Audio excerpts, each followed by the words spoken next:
అపర్ణ కావ్యతో ఇలా అంటూ ఉంటుంది. ఇన్ని జరిగినా ఏం జరిగినా నువ్వు నీ పుట్టింటికి ఎందుకు వెళ్ళటం లేదు? అందరూ అంటున్నట్టుగా ఈ ఆస్తిని చూసి వెళ్ళట్లేదా? లేదా నీ పుట్టింటికి గతి లేక వెళ్ళట్లేదా?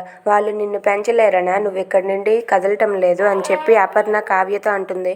అది విన్న కావ్య అయితే ఒక్కసారిగా షాక్ అయిపోతుంది. ఇంతలో రాజు కూడా ఆ మాటలు విని అలా షాక్లో ఉంటాడు. ఇంతలో కావ్య అయితే తన రూమ్కి వెళ్తుంది. రూమ్కి వెళ్ళాక రాజు కావ్యతో ఇలా అంటూ ఉంటాడు.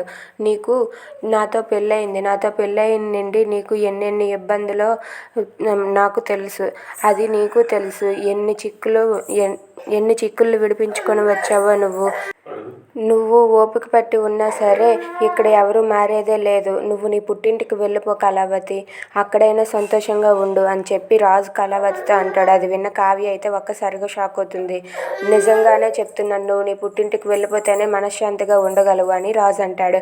అది విన్న కావ్య అయితే సరేనండి, తప్పకుండా వెళ్ళిపోతాను, నేను నా పుట్టింటికి వెళ్ళిపోతాను అంటుంటుంది. Thanks for watching friends. Please subscribe our channel.